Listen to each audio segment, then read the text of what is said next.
Mesdames et messieurs, chers internautes, bonjour et bienvenue sur notre chaîne YouTube. Cette semaine, nous étudions la leçon numéro 10.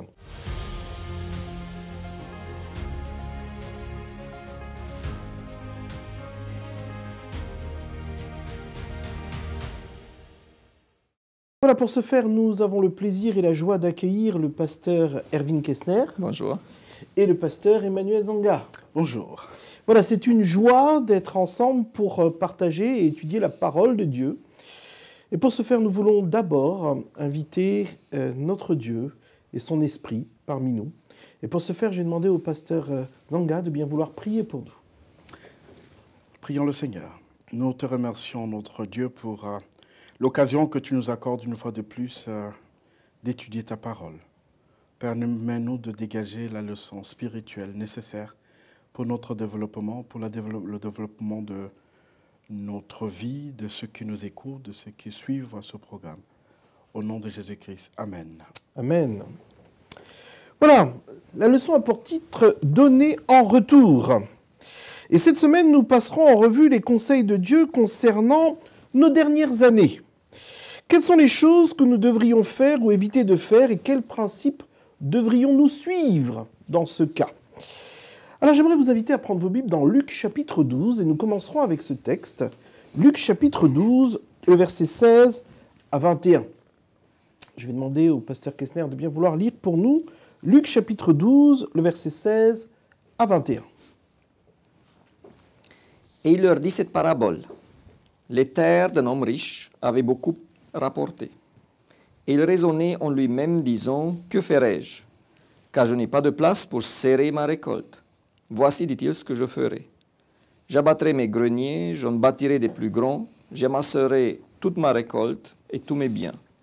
Et je dirai à mon âme, tu as beaucoup de biens en réserve pour plusieurs années. Repose-toi, mange, bois et réjouis-toi. » Mais Dieu lui dit, « Insensé, cette nuit même, ton âme te sera redemandée, et ce que tu as préparé, pour qui sera-t-il? Il est ainsi de celui qui amasse des trésors pour lui-même et qui n'est pas riche pour Dieu. » Merci, c'est un super programme. Hein. Repose-toi, mange, bois et réjouis-toi. C'est magnifique, non? Alors, mes amis, que peut-on reprocher à cet homme? En fait, j'ai remarqué quelque chose, c'est que quand on parle de préparer, se préparer avant de mourir, c'est un peu compliqué. On se dit, ah, donc ça peut arriver que je meure d'ici peu. Et on parle de la notion de testament, faire un testament, etc. Et dans la parabole qui est présentée ici, on a l'impression que ce qui est reproché, c'est l'avarisme de cet homme.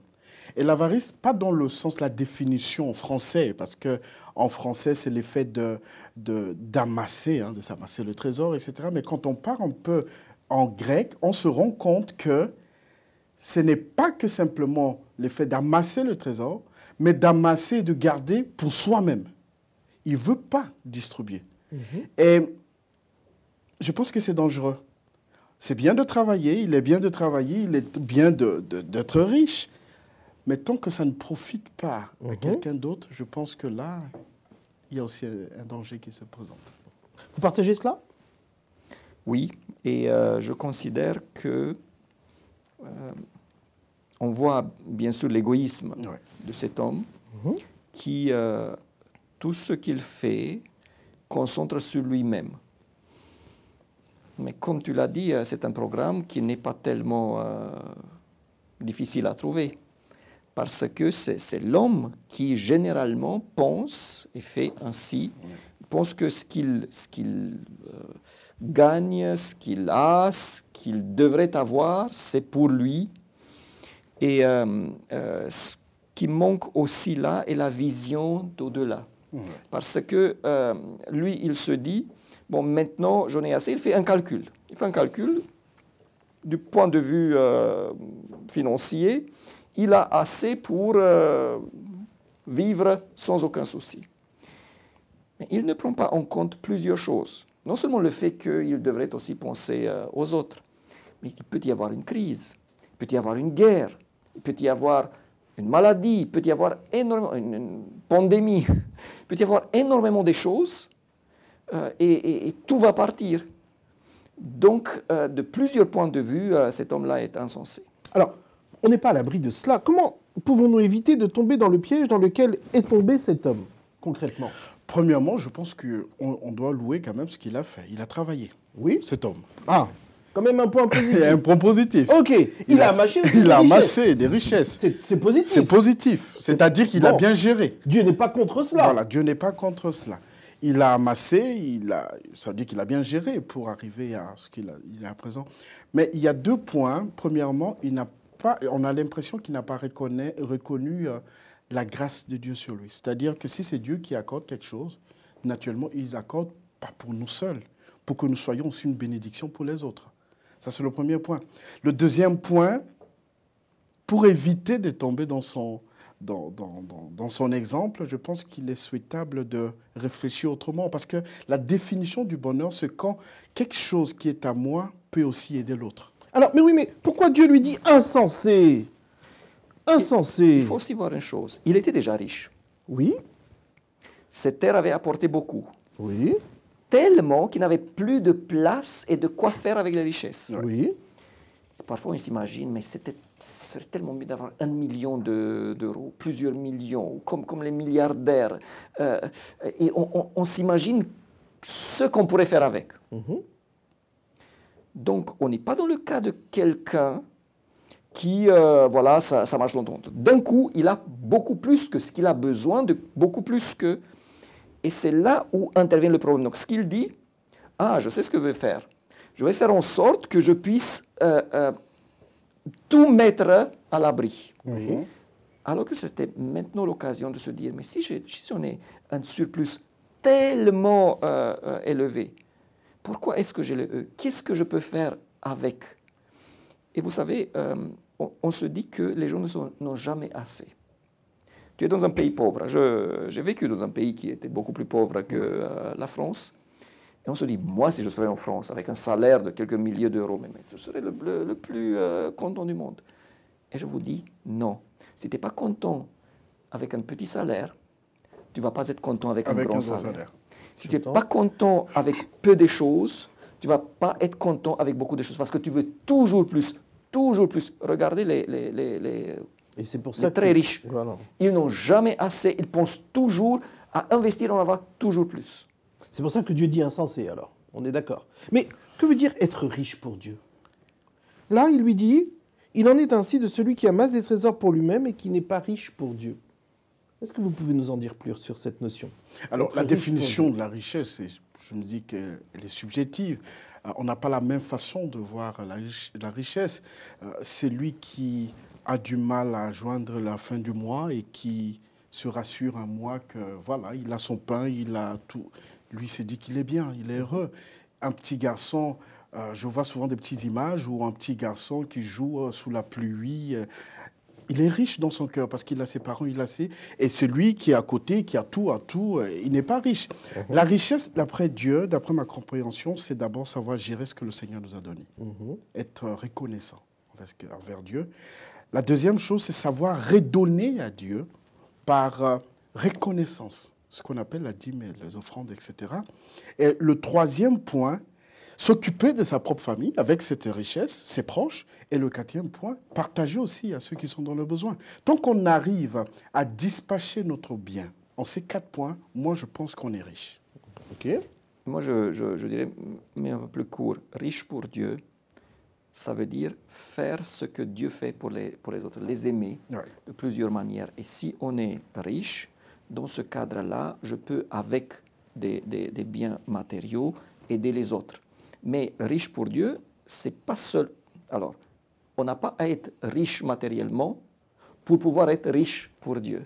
Oui. Parce que chaque geste, chaque mot, chaque acte qui va vers l'autre représente une richesse pour le Seigneur. Alors justement, j'ai pris une citation d'Ellen White dans Conseil à l'économe, où elle dit ceci: nous avons 2 choix, être riche pour Dieu en consacrant nos économies pour l'avancement de son œuvre et le soutien aux autres, ou être pauvre et misérable devant lui en consacrant nos économies à notre seul profit. Elle dit que ceux qui oublient la mission divine, dont ils sont chargés et qui cherchent à amasser, ou à dépenser pour satisfaire leur orgueil ou leur égoïsme peuvent s'assurer les avantages et les plaisirs du monde, mais aux yeux de Dieu, en ce qui concerne leur développement spirituel, ils sont pauvres, malheureux, misérables, aveugles et nus. C'est normal. Si la richesse ne profite pas à l'autre, tu n'es pas riche. Pas riche pour Dieu. Donc, Pas pour Dieu. riche pour Dieu, c'est celui qui sait justement contribuer pour les autres. Bien géré, oui. Bien gérer pour les Oui, autres. oui. À ça, j'aimerais vous inviter à prendre vos Bibles dans 1 Timothée chapitre 6, le versets 17 et 19, où justement la Bible reprend la même idée. 1 Timothée chapitre 6, le verset 17 à 19.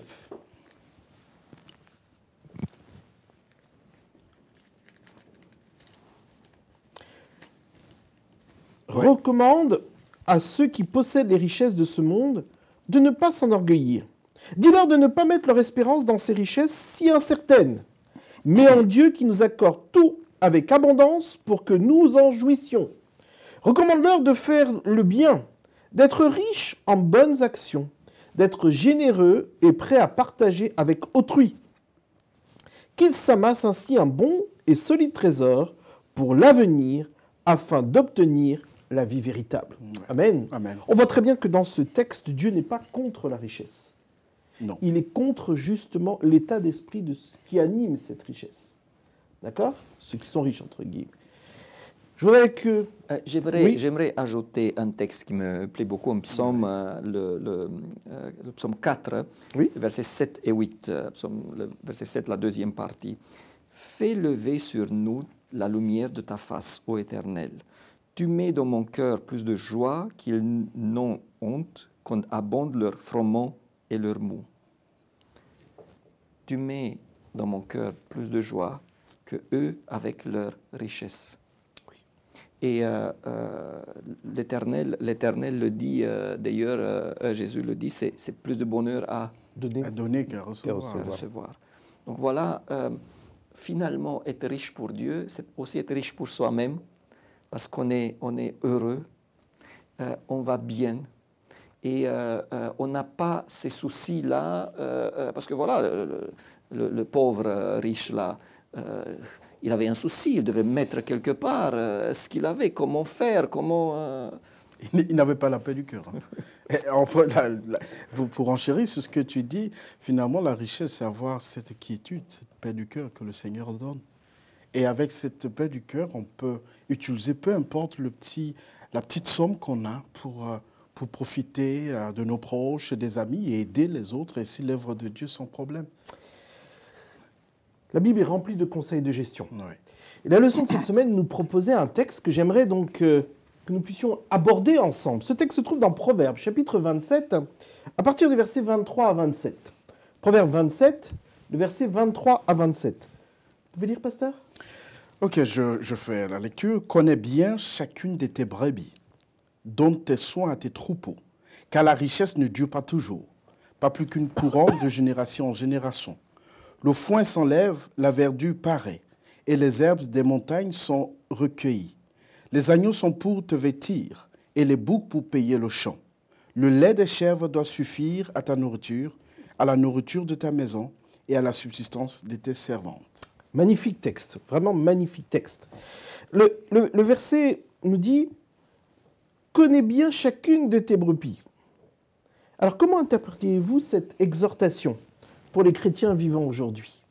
D'ailleurs, je vais l'interpréter premièrement dans un sens pastoral. Oui. Parce que ce texte-là, je l'ai pris déjà pour moi en tant que pasteur. Oui. Prendre soin de ceux qui sont sous ta responsabilité. Amen. Et connais bien chacune de tes bébés. Alors, je suis loin de cela, malheureusement. Parfois même les noms ne sont pas tous là. Mais c'est justement, c'est pour ça que ça me parle. Parce que ça demande un intérêt. Maintenant, il est vrai que ce texte, premièrement, il parle des choses matérielles. C'est pour ça qu'on l'étudie. Effectivement, la gestion. Hein, ouais. Voilà. Donc, première chose qu'on devrait faire, c'est de savoir ce qu'on a et de ne pas arriver à la fin du mois ou parfois au milieu du mois pour « Ah, mais je n'ai plus rien, où est-ce que tout est parti, où est-ce que tout est allé ?» Donc je devrais toujours avoir, bon, non pas maintenant 50 fois par jour regarder les comptes, ce n'est pas dans ce sens-là, mais je devais savoir où j'en suis par rapport à mon budget, par rapport à ce que j'ai à mes projets, et connaître donc l'état de mes Bien, patrimoine, richesse, tout ce que tu as. Tout ce qui est matériel. Juste pour compléter, je connais une personne qui a peur d'aller sur son compte. Parce qu'il dit que j'ai peur de voir que je suis découvert. Je pense que de temps en tant qu'enfant de Dieu, nous devons prendre le temps de faire aussi le bilan de ce que nous avons, ce que le Seigneur nous a accordé, même si c'est à la fin de l'année. Pourquoi pas? Pourquoi? Parce que pour remercier Dieu, il faut savoir ce que tu as d'abord. Être un bon intendant. Un bon intendant. Et là, d'où la notion de la gestion, hein, la gestion chrétienne de la vie, dans ce sens aussi. Alors, le texte dit bien, connais bien chacune de tes brebis. En d'autres termes, donc, comme on l'a vu, on peut remplacer les brebis par le compte, par le patrimoine. Par le patrimoine. Ok, ce que tu as. Une fois ressources, à la banque, on m'a demandé, est-ce que vous voulez que qu'on voit ce que vous avez dépensé tous les jours ou à la fin du mois? Arrêtez tous les jours, donc je ne vais pas attendre à la fin du mois pour voir. Et ça arrive 2-3 jours après, mais moi j'aimerais que ça soit tout de suite pour qu'on sache où on est. C'est un mode de gestion. Le verset 24 nous dit « Car la richesse ne dure pas toujours, ni une couronne éternellement. » Qu'en pensez-vous? Pourquoi est-il si important d'avoir cette pensée à l'esprit? Pourquoi le sage nous interpelle là-dessus? Je pense que Salomon dit dans Ecclésiaste chapitre 2, verset 1, si je ne me trompe pas, vanité de vanité, tout est vanité. C'est-à-dire à un moment, les choses passent. La richesse que nous avons, malheureusement, quand le moment de repos arrivera, on ne va pas partir avec. Et c'est important d'être conscient de cette situation. C'est-à-dire, on gère ce que le Seigneur nous a donné de notre présence en se disant qu'un jour viendra où je serai sans cette richesse, où je partirai, je laisserai cette richesse. Et quand on a ce regard, je pense qu'on est beaucoup plus généreux. Ah, vous pensez? À mon avis, quand on a ce regard que tout peut passer d'un moment à l'autre, on est généreux. Parce que quand on parle de cette expérience, la main qui est toujours ouverte, ça vient, ça part, ça vient, ça part, ça vient, ça part. Mais si on ferme la main sur le peu, sur 2 € qui est dans notre main, je pense que les 2 € resteront. Bien sûr, ça restera, mais rien ne peut entrer, rien ne peut sortir. De temps en temps, il faut laisser la main pourquoi ouverte. Franchement, pourquoi Salomon dit-il pourquoi met-il l'emphase sur cette idée de la richesse ne dure pas toujours? Qu'est-ce qu'il veut dire? Je pense que mon collègue Emmanuel a raison, mais dans le contexte ici, si je prends ça avec les autres textes, il veut dire, mais connais bien ce que tu as, parce que si tu ne fais pas attention, dans ce cas-là, tu peux facilement te retrouver sans rien.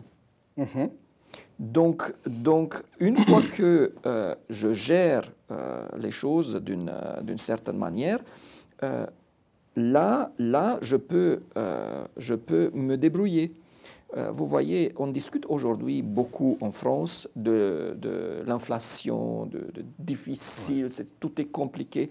Je répète, j'ai vécu en Roumanie, il y avait une inflation où en quelques années, mon salaire c'était 4 fois, 5 fois plus élevé en chiffres, alors que pas en valeur. Donc une inflation galopante. Les banques prêtaient à 25% de taux d'intérêt. Je sais ce que ça veut dire inflation. Pour moi, ça, c'est rien. Et les salaires, même les aides sociales en France, on va pas les comparer à la Roumanie. Il y a des pays en Afrique. Donc, on est dans un pays riche et même les pauvres en France sont riches. Je me permets de l'affirmer. Donc, il faut voir ça dans un certain contexte. Donc, au lieu de nous plaindre du fait que le gasoil coûte autant que... Je mets 50 € de plus dans le budget et j'ajuste le budget et je vais faire avec. Mais vous savez, à un certain moment, C'était un quart de mon salaire de mettre un plein dans ma voiture. Donc, c'est pour ça que connais bien tes richesses. C'est aussi, sache que tu es riche. Il faut être savoir conscient avec, de ça, avec oui. qui tu te compares, Oui. finalement. Bon, si je Oui. me compare avec les millionnaires, voilà. Mais si je sais évaluer et si je sais où je suis, dans ce cas-là, le risque de me retrouver à demander n'est pas tellement élevé, alors que reste la possibilité que je puisse même donner aux autres. Oui, mais il y a vraiment une idée qu'aujourd'hui tu peux être riche, demain tu peux être pauvre. La richesse ne dure pas. Et que lorsque l'on prend le verset 25 à 26, il y a là encore cette idée de tout ce que l'on a ou tout ce qui est produit a forcément une application. Le foin s'enlève, la verdure paraît et les herbes des montagnes sont recueillies. Les agneaux sont pour te vêtir et les boucs pour payer le champ. Qu'en pensez-vous ? Je rebondis un peu sur ce que le collègue a dit tout à l'heure avant de revenir sur ta question. En fait, c'est important pour nous, en tant que lecteurs de la Bible, de savoir gérer ce que le Seigneur nous donne. Sans ça, on va toujours se plaindre. Tant qu'on apprend à gérer, on saura apprécier le peu qu'on a. Ça, c'est la première information que je voulais donner. Maintenant, pour revenir à ta question, je vois là, dans le verset 25, par exemple, il y a un clin d'œil à l'espérance, au message du salut, à Jésus-Christ qui est dedans. Pourquoi ? Parce que quand on parle du foin et de l'herbe qui a été fauchée et qui est puis séchée pour servir de nourriture au bétail, c'est quelque chose qui n'a plus d'intérêt et puis voilà, qui passe. Mais après cette herbe, il y a quelque chose qui renaît, quelque chose de nouveau. Si Dieu enlève notre nature mauvaise, notre vie fauchée et asséchée, c'est pour nous donner une nouvelle vie. Quelque chose de bon ressort encore de là. Même s'il arrive que dans notre gestion, on se trompe, hein, ça c'est sûr. Je pars dans ce sort d'analyse. On peut se tromper, on peut faire des erreurs, on peut rater ce mois, on est dans les découvertes, mais on peut toujours revenir, rechanger, retravailler notre gestion jusqu'à ce que on soit à la fin du mois sans découvert et qu'on soit capable d'aider quelqu'un spontanément. Ça, c'est un défi pour beaucoup de chrétiens entre nous. Et le dernier verset renchérit tout simplement. Quand on parle de la brebis, on parle du lait. Je parle du principe qu'il ne faut pas arriver au point où tu manges la brebis. Utilise le lait et tu gardes la brebis pour continuer à donner le lait. Très intéressant. Alors, on reprend le texte ensemble. Hein. C'est le verset 27 qui dit « Comme le lait des chèvres suffit à ta nourriture, à celle de ta maison et à l'entretien de tes servants. » D'ailleurs, il faut que je le dise, je n'ai jamais vu Jésus jusqu'à maintenant dans le texte que Emmanuel a cité. Donc c'est pour ça que la Bible est extraordinaire. Elle montre beaucoup de facettes. Et même le verset 27, je ne l'ai pas vu ainsi. C'est très intéressant aussi. Moi, ce que je vois dans ce passage est la chose suivante. Attention, tu as des agneaux, tu as des boucs, tu as des chèvres, du lait. Donc, si tu gères bien, donc le lait, c'est pour la nourriture. Tu vas le vendre, tu vas le préparer. Donc, le lait, c'est pour la nourriture. Les boucs, avec ça, tu te payes le champ. Voilà, c'est peut-être un loyer. Et les agneaux, tu as pour te vêtir. Donc, si tu fais bien les choses, tu auras assez. Et de la nourriture. Et pour toi et pour ta maison. Et pour payer le loyer de ta maison. Et pour te vêtir. Et donc, savoir gérer ce que tu as. Parce que si tu utilises le lait pour autre chose, tu pourrais à la fin ne plus avoir, ou les boucs là, ne plus avoir de quoi payer ton loyer. Si tu vas tous les premiers 15 jours du mois, chaque jour au resto, peut-être qu'à la fin, ça suffit pour... Donc voilà, c'est cette gérance, cette sagesse, avec ce que tu as, faire en sorte que... En gros, vivre au-dessous de ses moyens. Voilà, très bien. Alors, très bien. J'entends ce que vous me dites, mais pour le commun des mortels, comment est-ce que nous pourrions reformuler ce verset pour qu'il parle à notre génération ? Le lait des chèvres suffit à ta nourriture, à celle de ta maison et à l'entretien de tes servantes. Ce que j'aime dans notre monde, voilà, sur les réseaux sociaux, il y a beaucoup de personnes qui proposent des formations en gestion. Oui. Et je pense en tant que chrétien, et d'où il y a la GCV, hein, Gestion chrétienne de la vie dans notre église, et je suis content d'échanger avec l'un des responsables au niveau de la fédération qui maîtrise bien le sujet. Je pense qu'en tant que lecteur de la Bible, nous devons nous intéresser à la gestion pour savoir bien gérer ce que le Seigneur nous donne. Ça, c'est la première information. Si dans l'Église, pour ceux qui partent à l'Église, s'ils peuvent se rapprocher de ces services, et il y a une personne qui a très bien écrit sur la gestion chrétienne de la vie, qui s'appelle Madame White. J'apprécie beaucoup la façon dont elle aborde le sujet. Donc, pour ceux qui croient, ils peuvent lire ce livre, ils peuvent se rapprocher de leur pasteur, de leur trésorier, de leurs responsables pour les aider à gérer leur patrimoine. Mais ceux qui ne fréquentent pas des églises, sur Internet, il y a beaucoup d'informations. Je pense que la leçon nous amène à prendre conscience que c'est important de gérer ce que nous avons, de bien gérer, pour être heureux tout simplement. Mais comment rendre cela pratique ? L'idée de le lait des chèvres suffit à ta nourriture, à celle de la maison, à l'entretien de tes servantes. Réformuler, je ne suis pas très bien pour moderniser, mais ce que je voulais dire est que tu as un budget. Maintenant, tu peux tout dépenser pour la nourriture et ne plus avoir de quoi t'habiller. Tu peux trop dépenser en vêtements et ne pas avoir de quoi mettre de côté pour des jours mauvais. Ou tu peux investir tout dans la voiture. Donc c'est là où il faut déjà établir certaines valeurs. Oui. Qu'est-ce qui compte le plus? Après, si le bonheur c'est à manger, bon, va investir un peu plus dans cela. Donc j'ai vu des familles qui, pour eux, bien manger, c'était le non plus ultra. Et puis, si les vêtements étaient moins bons, s'ils sont OK, pour moi, ça va. Mais il faudrait quand même voir, est-ce que ce n'est pas l'éducation qui est plus valeureuse qu'une voiture éventuellement, ou est-ce que c'est pas... Donc voilà, c'est là où il faudrait mettre les valeurs et ensuite faire en sorte que mes biens correspondent au choix de mes valeurs. L'idée est aussi quand même de bien planifier à l'avance ce qui arrivera, aussi bien de notre vivant qu'après, justement. Et là, la réalité et la leçon fait ressortir cette idée que la mort peut survenir à tout moment et de manière inattendue. Et la question est posée, qu'arrivera-t-il à vos proches, hein, et que vont devenir vos propriétés? Est-ce que tout va être démembré? Alors, ces questions sont-elles légitimes pour des personnes qui attendent le retour du Christ? Je pense que oui. Et nous avons des conseils, Ellen White écrit là-dessus. Parfois, on a peur de le dire parce que ça semble tellement décalé. Mais déjà, ce que j'ai, la voiture, si je peux être propriétaire, ce n'est pas à moi, ça appartient à Dieu. Oui. Donc, si ça appartient à Dieu, c'est lui qui doit me dire comment le faire. Ce n'est pas automatiquement que ça doit aller aux héritiers et tout. Alors, j'espère que les gens ne sont pas heurtés.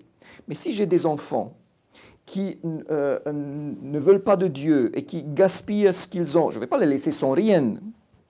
Mais je peux bien me demander, est-ce que ce ne serait pas normal qu'une partie de ce que j'ai, je vais donner soit pour la mission, soit pour l'avancement de l'Église, soit parce que c'est Dieu qui me l'a donné. On vit avec lui. Donc, je considère qu'une fois, en s'approchant de la fin, on devrait bien faire en sorte que ce que Dieu nous a donné soit géré aussi après ma mort, d'une manière correcte. Je dirais pas en s'approchant de la fin, mais même en avant. En avant. C'est-à-dire du moment où tu es conscient et que tu t'es rendu compte que Dieu t'a béni, je pense que c'est important de faire un testament. C'est important de mettre de l'ordre.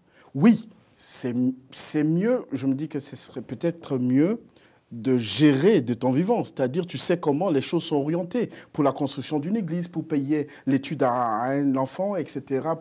Là, de ton vivant. Mais si tu n'arrives pas à faire cela de ton vivant, vaut mieux être prudent. Et dans le pays où nous sommes, il y a vraiment, tout est mis en place pour t'accompagner dans cette démarche, pour que tu laisses à telle personne, à telle famille, à ton église, à ceci, etc. C'est important de... Et surtout si on n'a pas des enfants. Oui. Donc là, c'est mon conseil en tant que pasteur. Donc, bon, si tu as quelqu'un qui s'occupe de toi et il y a un arrangement, c'est une chose. Mais si tu n'as pas vraiment... Alors, s'il n'y a pas d'enfants, tu as que des neveux, des nièces, je ne sais pas quoi, là, il y a dans certains pays vraiment une culture de faire en sorte que tes biens profitent à l'avancement de l'œuvre. Je souhaiterais que ça soit... La Bible insiste sur cette idée que, au psaume 49, le verset 17, « Car il n'emporte rien en mourant ». Effectivement. Donc, une attitude à avoir et être conscient qu'en réalité, nous n'emportons pas nos richesses avec nous. Alors, j'aimerais, pour introduire cette conclusion, partager avec vous cette citation de l'auteur dont vous faites allusion, donc Ellen White. Elle dit ceci dans Témoignage pour l'Église, volume 1. « Ceux qui attendent d'être à l'article de la mort pour disposer de leurs biens, les donnent à la mort plutôt qu'à Dieu. En agissant ainsi, ils vont directement à l'encontre du plan divin, pourtant clairement tracé. S'ils veulent faire du bien, qu'ils profitent du moment présent et travaillent de toute leur force, comme s'ils craignaient de laisser échapper l'occasion. Ceux qui négligent un devoir connu en ne faisant pas droit en cette vie aux exigences de Dieu, qui calment leur conscience en se disant qu'ils feront un legs par testament, ceux-là ne recevront ni louange, ni récompense de la part du Maître. Alors, que veut dire Ellen White quand elle parle des gens disposant eux-mêmes de leurs biens? Je pense que c'est intéressant, sa citation. Là, elle a tranché hein, de ton vivant. Tu gères tes biens. Disposant eux-mêmes de leurs biens, c'est-à-dire que tu es au contrôle de ton bien. Tu es au contrôle, tu gères comme tu le penses. Et tu ne gères pas comme Dieu le pense. Je pense que le collègue a bien souligné ici. Si nous sommes que des gestionnaires, je pense que nous devons ajouter cette option dans notre réflexion, que si nous sommes des gestionnaires, donc c'est à Dieu qu'appartiennent nos biens. Et il doit faire partie de ceux qui décident dans l'utilisation de nos biens. Et je pense que ce qu'elle veut dire est que si je veux donner 20% de mon bien à Dieu, que je le fasse maintenant et pas forcément avec un testament. Exact. Que je fasse du malheureusement, parce que là, je suis sûr que ça va là. Et éventuellement, avec la famille, on accorde en disant, bon voilà, ça c'est pour le Seigneur. Et je pense que ça tombe bien parce que l'Église avance par des dons. Oui. Donc si l'Église avance par les dons, naturellement, c'est les dons que le Seigneur a donnés à chaque croyant qu'on utilise pour l'avancement de l'Église. Mais j'insisterai, comme je suis pasteur, oui, je pense que c'est une bonne chose à l'Église, mais je ne dis pas donnez-le à l'Église dans le sens que c'est l'Église. Donnez-le à Dieu. Alors si tu le donnes à Dieu, tu peux le donner à travers l'Église, tu peux le donner à travers des gens qui n'ont pas. Donc il y a plusieurs des manières. associations, des trucs comme ça, oui. Ce que je dis, c'est à Dieu. Oui. Voilà. Mais la leçon quand même insiste sur cette idée que, et tout au long du trimestre, hein, on l'a vu, tout appartient à Dieu. Oui. À l'Éternel la terre et ce qu'elle renferme. En réalité, tout est à Dieu et Dieu fait de nous des intendants. Ainsi, lorsque nous ne rendons pas la dîme, puisque la dîme lui appartient déjà, donc Dieu nous laisse en gestion 90%. Et l'idée de la leçon, c'est de nous dire simplement, clairement, hein, que la bonne intendance de ce dont Dieu nous a bénis, c'est justement de bien gérer les 90% qu'il met à notre disposition. Effectivement. Alors j'aimerais que l'on puisse conclure là-dessus. Un dernier mot pour la fin.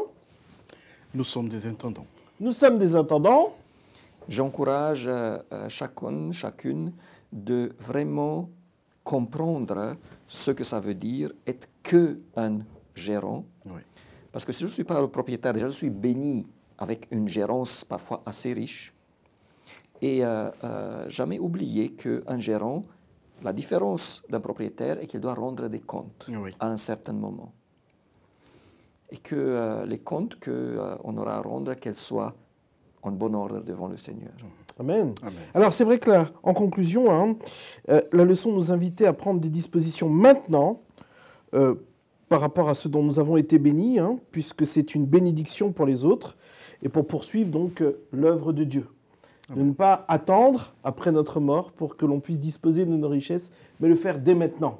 Que chacun donc puisse reconnaître Jésus-Christ comme étant simplement, pas simplement le Sauveur, notre Sauveur, mais aussi le Seigneur de nos vies. Voilà, je vous souhaite de continuer cette étude. Hein. Que le Seigneur vous bénisse. Merci, pasteur, pour cet accompagnement. Merci à toi, Olivier. Merci pour l'étude de la parole de Dieu. N'hésitez pas à faire vos commentaires et nous revenons bientôt. Que Dieu vous bénisse. À bientôt. Merci, au revoir.